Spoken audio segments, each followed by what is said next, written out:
들어간다잉. 이쪽이야. 조선시대의 노비는 주인이 상속 매매할 수 있는 물적 성격을 지녔지만 재산권 및 소송권 등 자유와 권리도 부분적으로 인정을 받았대요. 여기서 좀 중요한 건 뭐냐면, 그러니까 어떻게 읽었어야 되냐면 물적 성격도 있는데 자유와 권리도 있다. 이렇게 읽었어야 되는 거야. 그래서 물적 성격 밑줄, 자유와 권리 밑줄 쳐주시면 되고요. 그래서 조선 전기에 증가하던 노비 수는 외란과 호란 이후에 감소 추세를 보였고 노비가 점점 줄어듭니다. 여러 사정으로 양인과 노비의 신분 격차도 줄어들었대. 노비 자체도 줄고 양인과의 차이도 줄어들고. 그래서 이러한 변화는 노비에 대한 인식 변화로 이어졌고 이전에는 찾기 어려운 양반들의 노비에 대한 글로 구체화됐대요. 그러면 인식 변화를 확인해보자 이거야. 인식 변화 동그라미 쳐주시고요. 뭘 통해서? 양반들의 글을 통해서 인식 변화를 확인해보자 이거지. 그럼 우리한테 알려줄 건 뭐야? 노비에 대한 인식 변화야. 됐어? 자, 지금 뭐 설명하고 싶은 건데 이 노비라는 존재에 대해 설명하고 싶은 거야. 일단 노비를 뭘로 알아놔야 돼? 물적 성격이 있지만 자유와 권리도 지녔다. 이렇게 알아둬야 되는 거야. 노비는 물적 성격을 지녔지만 그와 동시에 뭐 한다고? 자유와 권리도 있다고. 맞지? 이러한 노비와 관련해서 어떤 현상이 생겼다고. 노비가 시간이 지날수록 늘어나요? 줄어들어요? 시간이 지날수록 노비의 양이 줄어들어요. 이것과 함께 노비와 양인 사이의 차이가 벌어져요? 좁아져요? 좁아져요. 차이도 줄어든다 이거야. 양인에 가까워지는 노비 그리고 노비의 절대적인 수 감소, 이러한 현상을 제시한단 말이야. 맞지? 자, 그러니까 이런 성격을 지니고 있는 노비가 이렇게 되면서 사람들의 노비에 대한 생각이 바뀝니다 라는 걸 설명하고 싶은 거라고. 그치? 이것 때문에 노비를 바라보는 인식이 좀 바뀌어요. 그래서 인식 변화를 알아볼까요? 뭘 통해서? 사데브리드 쓴 글을 통해서.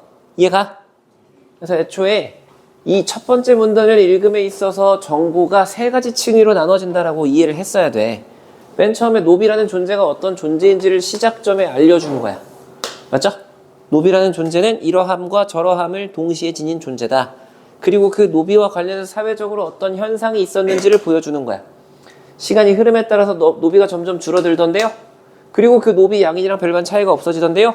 그럼 그 변화에 따라 노비라는 존재에 대한 인식도 바뀌었음을 이해할 수 있을 거 아니야. 그러니까 그걸 마지막에 언급을 한 거라고. 이해가? 자, 양반들은 노비의 죽음을 애도하거나 행적을 기록한 여러 글을 통해서 노비에 대한 다양한 시각을 표명을 합니다. 자, 그럼 알아보자. 노비에 대한 시각.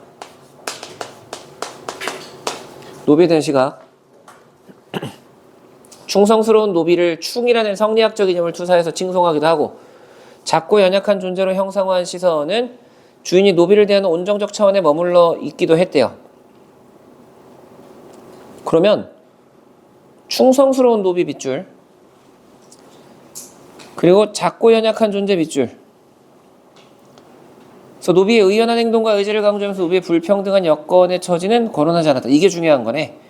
빈한한 주인을 위해 희생하는 노비의 애환에 관심을 두면서 노비에 대한 미안한 심경은 드러냈지만 신분 질서를 정면에서 문제 삼진 않았다. 이게 중요한 거라고. 봐봐. 이 시각에 어떤 특징이 있냐면 노비들 충성스럽다. 노비들 작고 연약하다. 맞죠? 노비들 뭐 한다? 의리 있다. 의리. 맞지? 의연하다. 그리고 애환이 있는 존재다.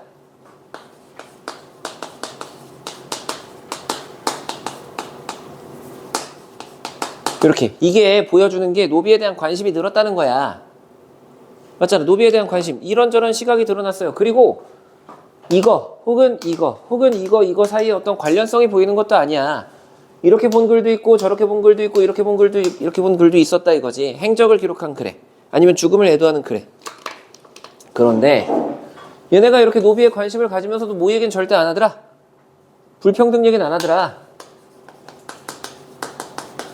그치? 그러니까 신분 질서의 문제는 삼더라 안 삼더라? 안 삼더라 이거지. 이 지점이 중요한 거야. 그러면 여기는 문제가 나오더라도 퐁당퐁당으로 푸는 거야.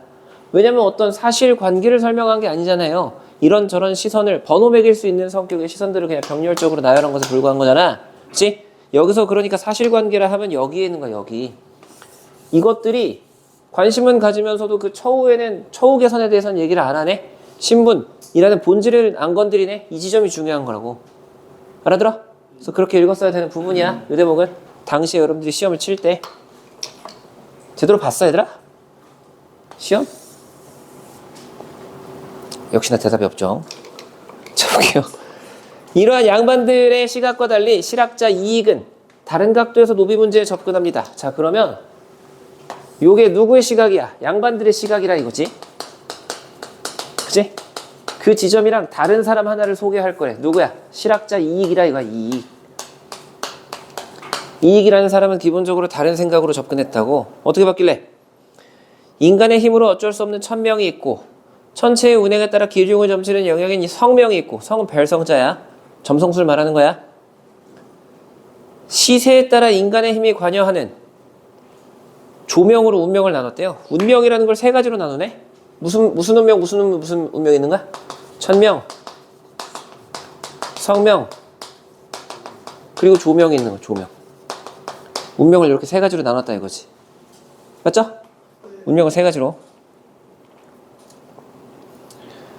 자, 천명과 성명은 인간이 하는 일에 관여하지 않는 자연의 이치로 간주합니다. 봐봐. 이렇게 나눠지는 건가 봐. 얘네는 인간의 일에 관여를 해요, 안 해요? 안 해요. 인간에게 관여하지 않는다. 그럼 말 그대로 그런 거 말하는 건가 보네. 자연의 현상. 맞죠? 조명은 인간이 능동적으로 대처하면서 빈부, 귀천 등을 바꾸어 가는 것이라고 주장합니다. 봐봐. 이 조명이라는 건 뭐야? 우리가 능동 대처해야 돼. 상황에 능동적으로 대응해야 돼. 그렇게 하면 뭐 할 수 있어? 빈부. 그리고 귀천을 바꿀 수 있는 거지. 이거 사실 정확하게 말하면 빈하냐, 부하냐를 결정한다. 맞죠? 귀하냐, 천하냐를 결정한다. 이렇게 얘기할 수 있는 거 아니야? 맞지? 이것들을 바꾼다. 여기서 우리가 주목해야 하는 단어는 이 능동과 바꿈이라고. 그러니까 스스로 결정할 수 있는 영역으로서의 어떤 운명인 거야. 됐어? 그는 조명의 대상을 왕과 고관대적으로 한정했던 이전 학자들의 논의와 달리, 그러니까 원래 있었던 거야. 새로 만든 게 아니라 원래 있었던 거야. 그러니까 조명을 이용해서 뭘 설명해 왔던 거야 여태까지? 왕의 행적을 설명해 왔던 거야. 왕이 이렇게 하니까 뭐 나라가 이렇게 됐다 했겠지. 고관대적이 이렇게 하니까 나라가 이렇게 됐다 했을 거 아니야. 그치? 그런데 이 조명으로 뭐도 바라본다 이제. 노비도 바라보겠다 이거지. 노비들의 조명에 대해서 조명하기 시작했다고. 알아듣겠어? 자, 그는 사회의 전 구성원이 주어진 상황에서 각자의 노력으로 운명을 변화시킬 수 있다고 봐요.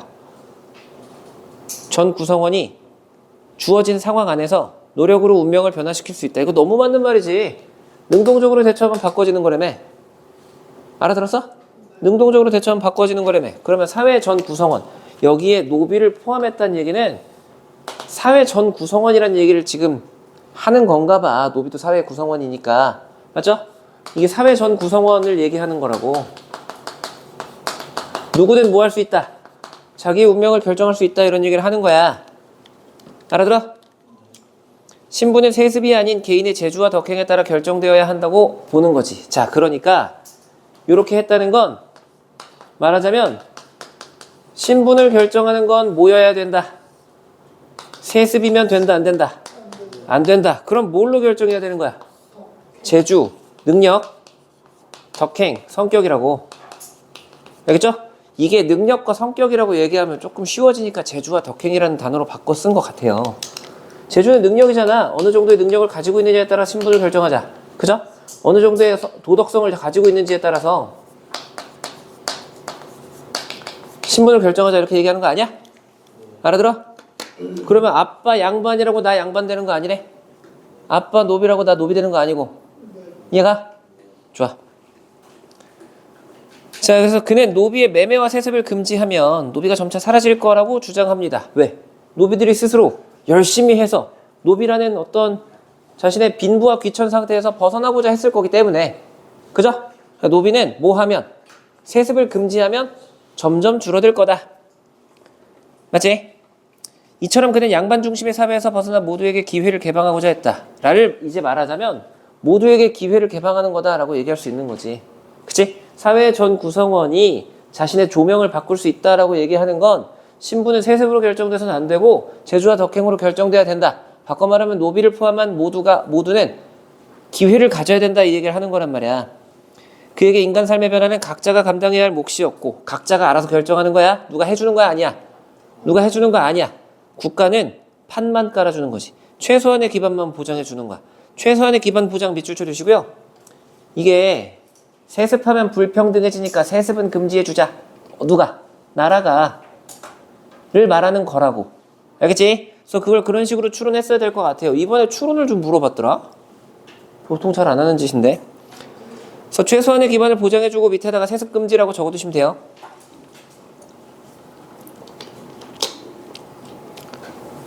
맞지? 자, 그래서 봐봐.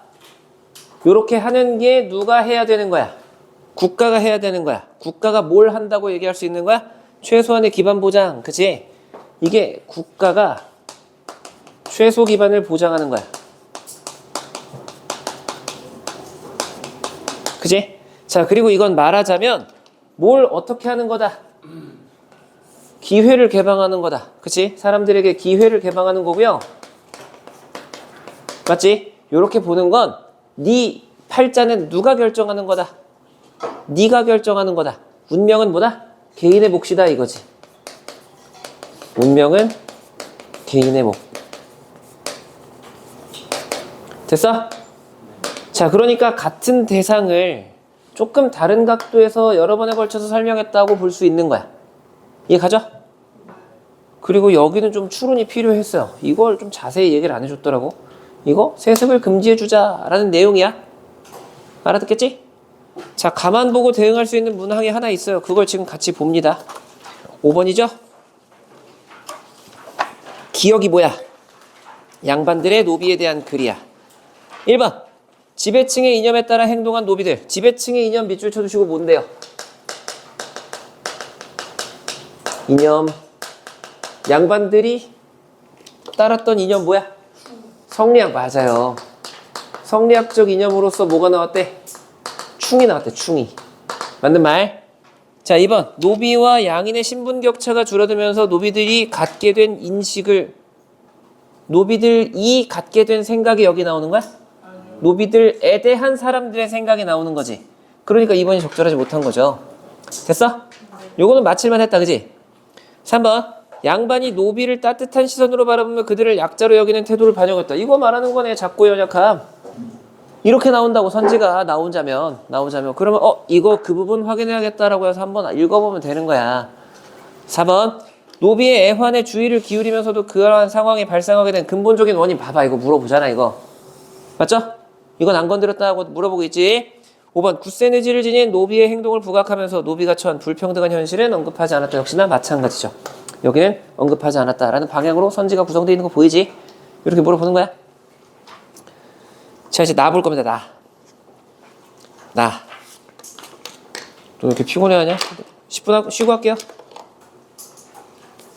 이제 나 봐봐요. 19세기 말부터 서구의 기본권 사상이 알려지면서 민권에 대한 논의가 구체화됐대. 그래서 이모군란 이후 급진개혁파는 사회개혁의 핵심 중 하나로 민권 신장에 관심을 가졌대. 그럼 누가 봐도 중요한 건 민권인 거야. 민권.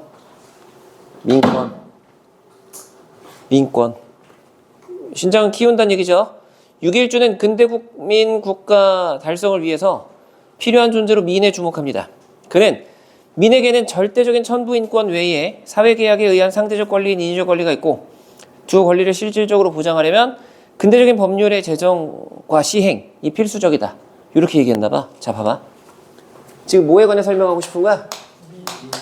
민권에 대해 설명하고 싶은 거야. 그런데 맨 처음에 지금 누구 설명하는 거지? 급진개화파를 설명하고 싶은 거야. 이모군란 이후의 급진개화파. 그래서 누구 얘기를 하면서? 6.1준 얘기하면서 민권에는 뭐가 있고 뭐가 필요하다? 하늘로부터 부여된 인권이 있고, 그리고 우리가 계약으로 맺은 뭐가 있어? 계약으로 맺은 인위적 권리가 있다, 이렇게 얘기한다고. 인위적 권리. 맞죠? 이 인위적 권리는 어떤 특징이 있어요? 상대적이다, 이렇게 얘기하는 거 보여? 상대적이다? 그러니까 이게 내가 말한 그 좀 이상한 문제야. 여기서 문제 나오거든요? 근데 이거 말고 설명이 너무 없어. 상대적 권리라는 거 무슨 뜻이냐?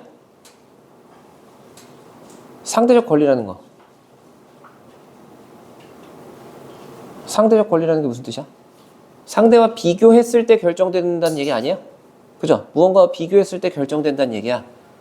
그러니까 이거는 크고 작음이 있다는 얘기예요. 중요하고 덜 중요함이 있다는 얘기. 신분 차이 얘기하는 거겠죠?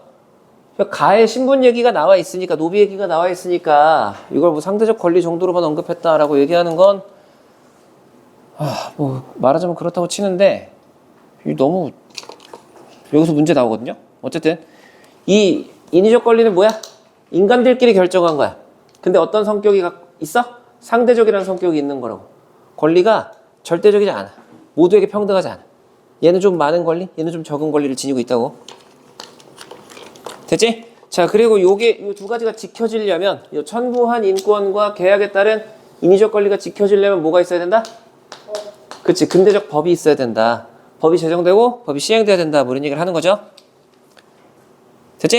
네. 하지만 그에게 미는 무지한 존재였기 때문에 교육받지 않으면 사회 혼란을 초래할 수 있는 존재로 간주됩니다. 아, 그러면 뭐도 필요해? 뭐도 필요해? 교육도 필요한 거야. 그죠? 법과 교육이 필요한 거라고. 정도로 설명하는 거 아니야? 애들이 무지하니까 혼란하지 않게 만들려면 교육도 필요해요. 이렇게 설명하는 거야. 알아듣고 있어?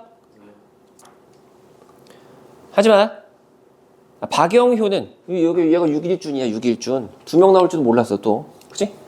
6일준. 그 다음에 박영효.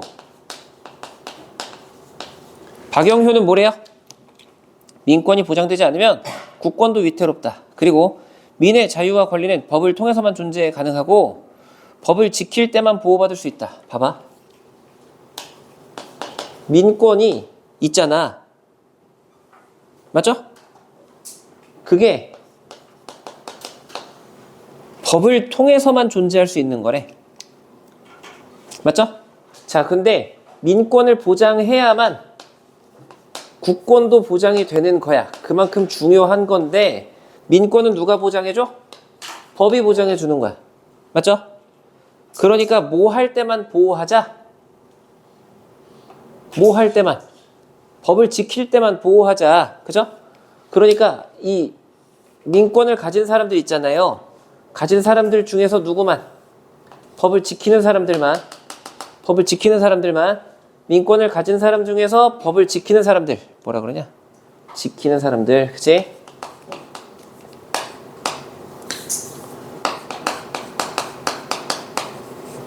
성원. 다시. 민권은 뭐에 의해서 보장받을 수 있다고? 법에 의해서 보장받을 수 있다고. 맞죠? 그럼 법을 지키는 사람이 있고 안 지키는 사람이 있을 거 아니야? 그럼 누구만? 지키는 사람들만 보호해주자. 됐어? 민권은 중요한 건데 안 중요한 건데? 중요한 거지. 뭐 해주는? 국권을 유지시켜주는 중요한 거 아니야. 정도로 설명을 한 거라고. 얘도 설명이 막 그렇게까지 다층적이거나 복잡한 양상은 아니죠. 맞지? 네. 맞지? 그래서 6일준, 박영효 이렇게 2명 얘기했어. 2명. 둘 다 어디에 있는 사람들이야? 급진 개화파에 있는 사람들이야. 됐지?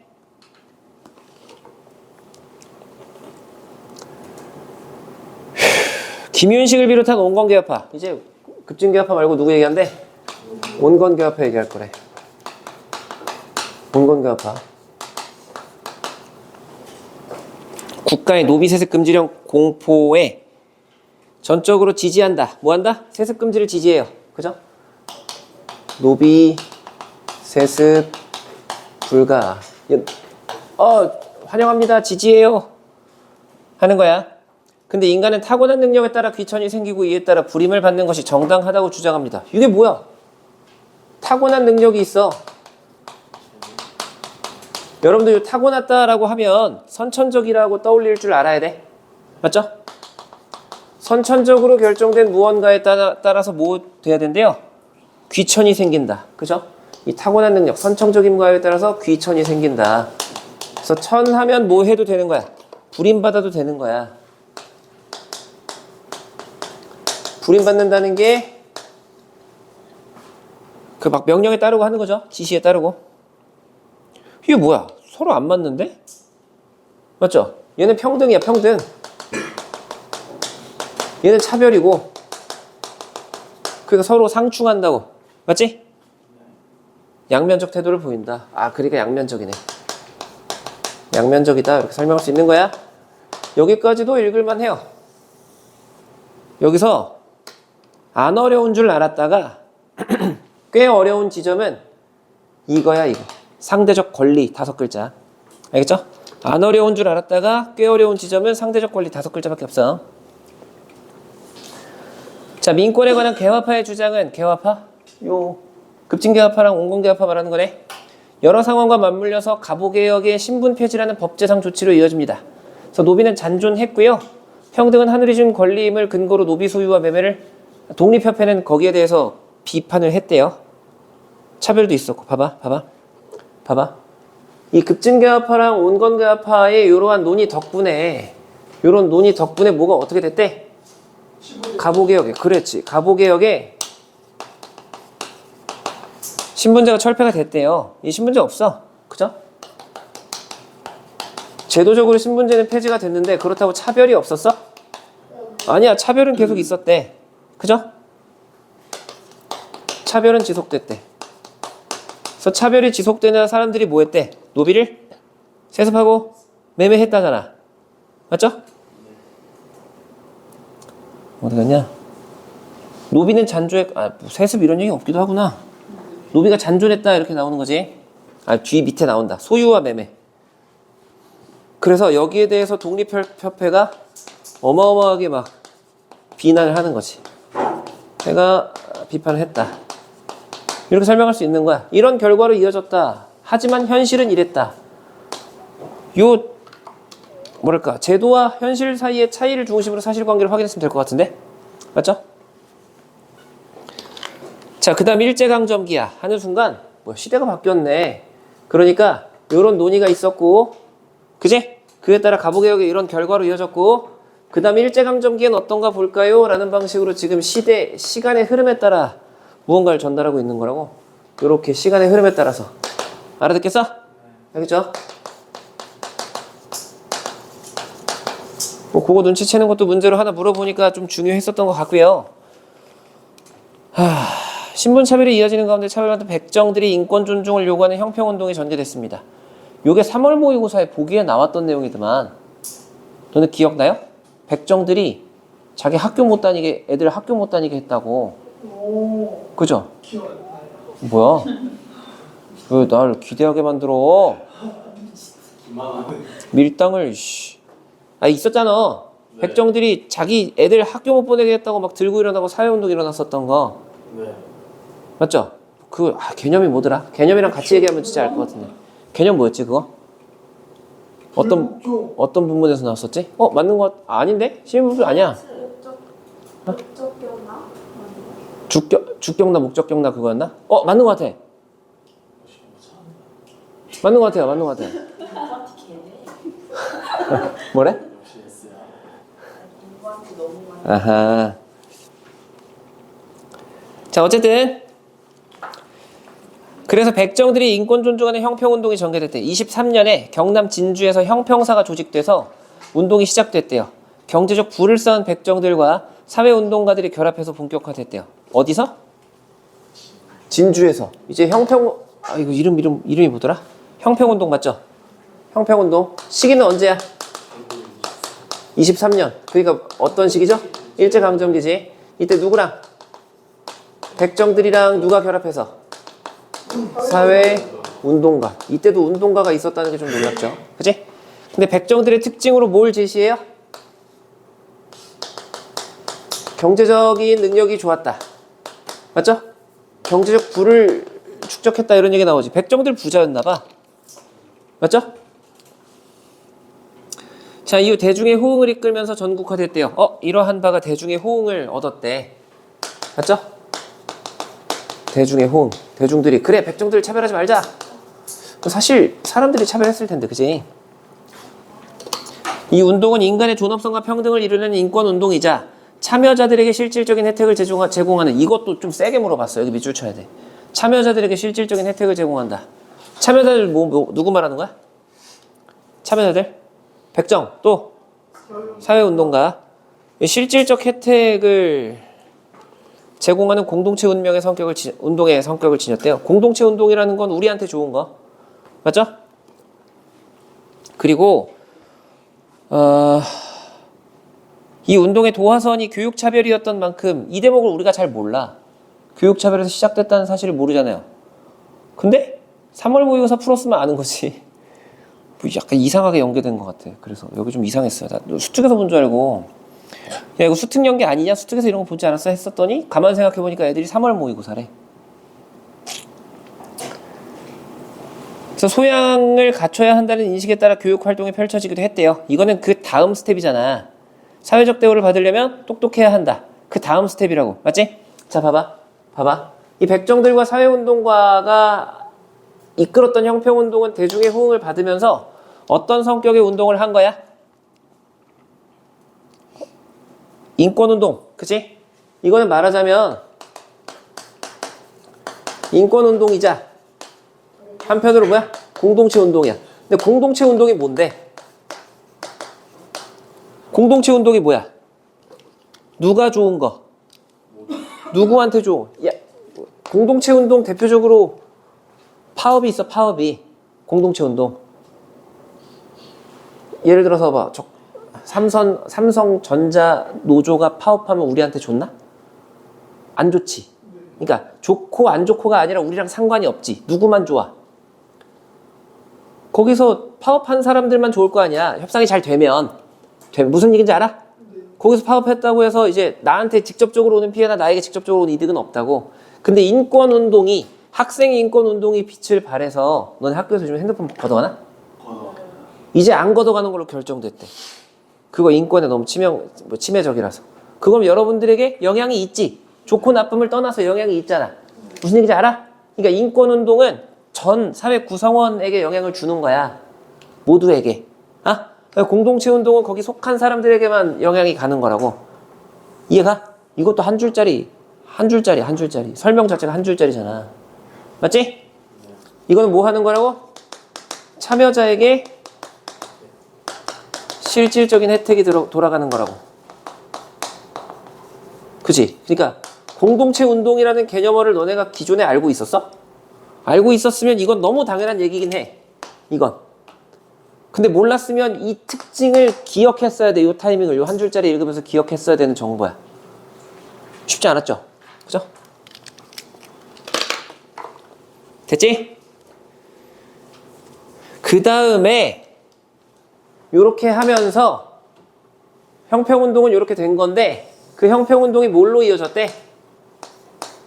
교육운동으로 이어졌다잖아. 맞죠? 교육활동이 펼쳐졌다. 맞지? 형평운동은 이러한 거고 그 다음에 교육활동도 펼쳐져요. 동도 펼쳐졌다. 뭐 하려면? 대우받으려면 뭐가 있어야 된다? 소양이 있어야 된다. 맞지? 대우받으려면 소양이 있어야 된다는 가치관에 따른 게 되는 거야. 대우받으려면 교육받아야 돼. 대우받으려면 알아야 돼. 이게 있는 거라고. 다른 사회운동과 연대를 통해서 변화를 모색했던 형평운동은 내부 분열, 갈등, 일제 억압 이어지면서 위축됐고요. 이런 건 따로 정리할 필요 없죠. 위축 정도에만 밑줄 치면 되겠지. 35년에 형평사가 대동사로 개칭되면서 운동 본래 성격을 잃어요. 본래 성격을 잃었다 밑줄 쳐주시면 되겠네. 이런 식으로 사그라들었네. 그러면 그죠? 위축됐다가 본래 성격을 잃는 방식으로 사그라든 거야. 하지만 불평등한 사회개혁을 추구한 이 운동은 이후의 인권운동에 적지 않은 영향을 끼쳤다고 말할 수 있대. 문제 한번 풀어보겠느냐 얘들아? 9번까지. 5번은 풀었고요. 4번. 가와 나에 대한 설명으로 가장 적절한 거. 가는 노비제를 비판한 학자들의 인식 차이. 아니죠? 그치? 노비제를 안 건드린 애들과 다른 얘기를 한 이익에 관해 설명하는 거야. 2번, 가는 노비가 겪는 불합리한 사회 현실 아니고요. 3번, 조선시대 노비제에 대한 특정 실학자의 견해, 이익이 말하기를 그것도 다 조명에 포함된 존재들이니까 지팔자 지가 결정하게 하자. 맞는 말이지?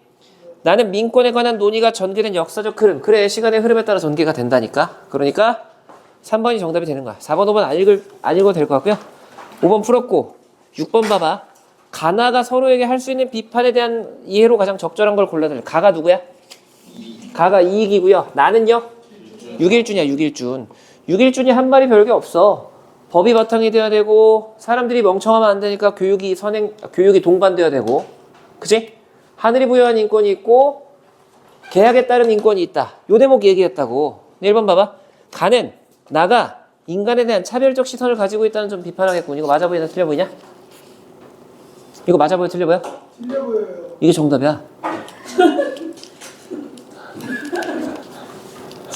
말았는데. 이게 정답이야. 왜? 인간에 대한 차별적 시선 뭐 때문이야 이거? 이거 한마디 때문이야. 이거 상대적 인권, 상대적 권리. 밑에서 상대적 권리라고 적어주세요. 다른 거는 이제 없어. 그러니까 어제 수업한 친구들 그거 아니냐. 무지하면 혼란할 수 있으니까 교육 필요해요.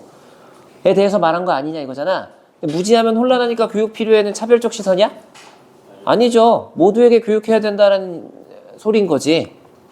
알아듣지?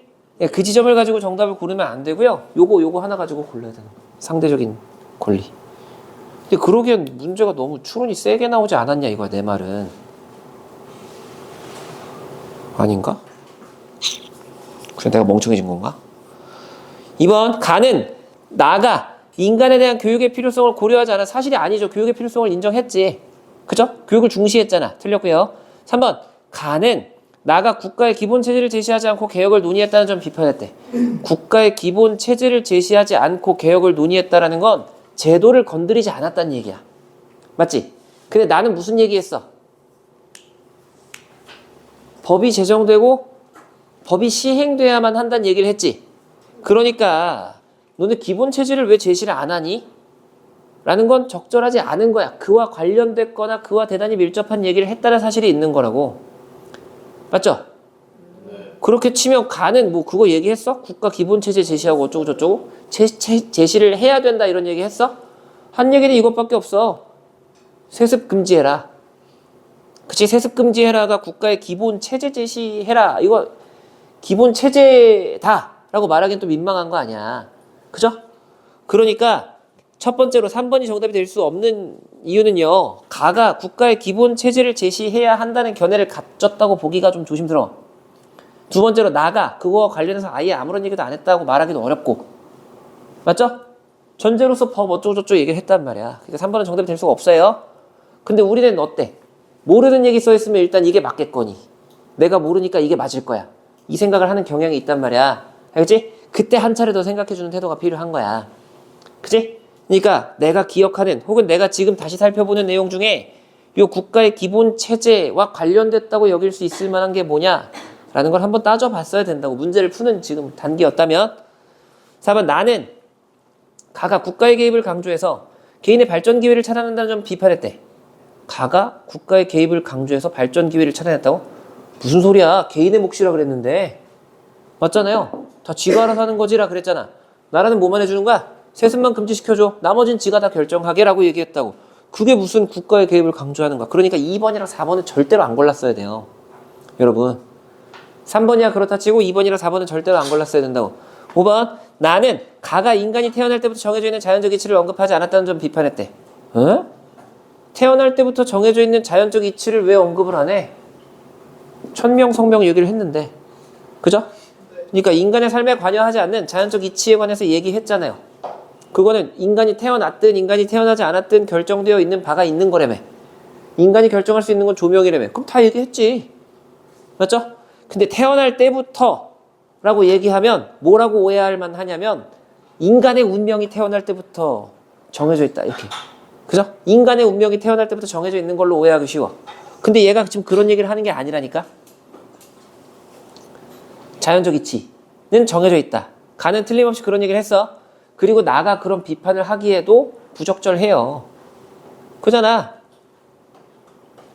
나는 천부인권 이런 얘기 아니구나. 천부인권 얘기를 하긴 했으니까 그렇게 그 얘기가 없었으면 할 법도 했네. 어쨌든 5번도 부적절한 거야. 그래서 여러분들이 1번과 3번을 고민했어야 되고요. 1번은 그래도 설명할 만한 여지가 있는 부분이 있어. 상대적인 권리. 그지? 근데 3번은 설명할 여지가 없어. 따라서 1번을 골랐어야 되지 않나 라는 생각이 듭니다. 됐어? 네. 3번 봐봐.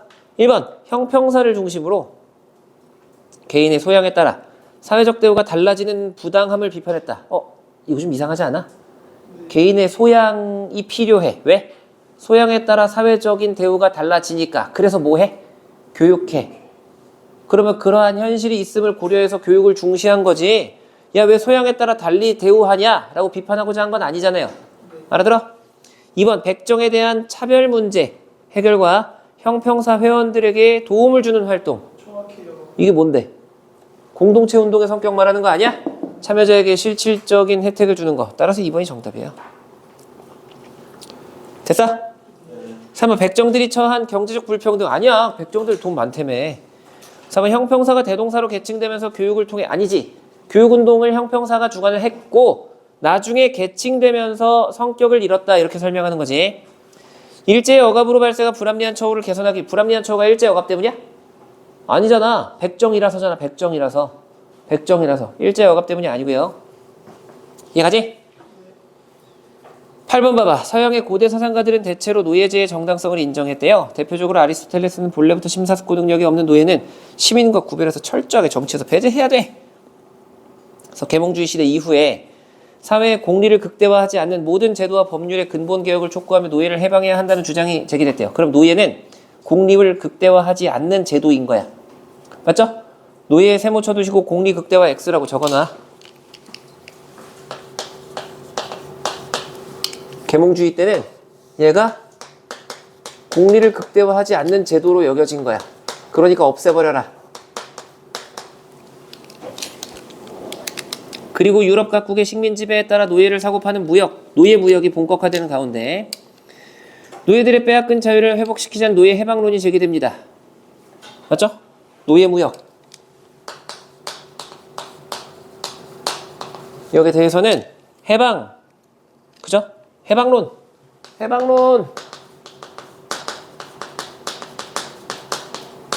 이렇게 얘기하는 거야. 자, 노예제 하에서 스스로 노력으로 노예에서 해방되어 문학적 성취를 이룬 노예 출신 작가들도 있는데 얘네들은 노예를 차별할 이유가 없음을 강조하면서 노예제에 반대하는 목소리를 높였다. 노예 출신 작가들이 여기에 이제 힘을 실어주는 거죠. 그죠? 노예 출신 작가들이. 1번 봐봐. 보기에 노예를 정치에서 배제해야 한다는 아리스토텔레스의 주장과 나의 김윤식의 주장은 모두 타고난 능력 차이. 맞는 말이죠. 김윤식이 그렇게 얘기했잖아. 능력에 따라서 귀천이 결정된다. 2번 보기에 사회의 공리를 극대화하지 않는 법률의 근본개혁을 촉구한 주장과 박영우의 주장은 모두 인간의 권리를 위해 법이 뒷받침되어야 한다는 걸 의미한대. 맞는 말이야 이거? 네. 공리를 극대화하지 않는 법률은 근본개혁하자 랑 인간의 권리 보장을 위해 법이 뒷받침되어야 한다. 법이. 그래. 공리를 극대화하지 않는 법 없어져라. 맞죠? 공리를 극대화하지 않는 법 없어져라 라는 건 법이 뒷받침되어야 한다 라는 지점이다. 법이 뒷받침되어야, 그러니까 노예제도와에 해당하는 제도와 법은 공리를 극대화하지 않으니까 폐지되어야 돼 라는 건 법에 따라 결정된다는 측면을 인정하는 거네요. 어렵다 이거. 2번도 좀 어렵네요. 3번 보기에 식민 지배에 따른 노예 무역의 대상이었던 노예랑 조선시대 노비 모두 소유주의 뜻에 따라 매매의 대상. 맞는 말이고요. 4번 보기에 노예들의 빼앗긴 자유를 회복시키자는 주장과 나의 독립협회 주장은 모두 자유가 인정돼야 한다. 이것도 맞고요. 그치? 자유권. 노예제에 반대하는 목소리를 높인 노예 출신 작가의 성취와 가해 이익의 주장은 모두 사회제도의 변화를 위한 능동적인 행위의 당위성과 결부된 거래. 사회제도 변화를 위한 능동적 행위의 당위성. 사회제도 변화를 위한 능동적 행위의 당위성. 이익이 주장한 게 뭐였죠? 자기 인생은 자기가 결정하는 거다죠. 그치? 내가 능동적으로 행동하면 결정되는 게 나의 조명이었지. 사회적인 어떤 바가 아니라.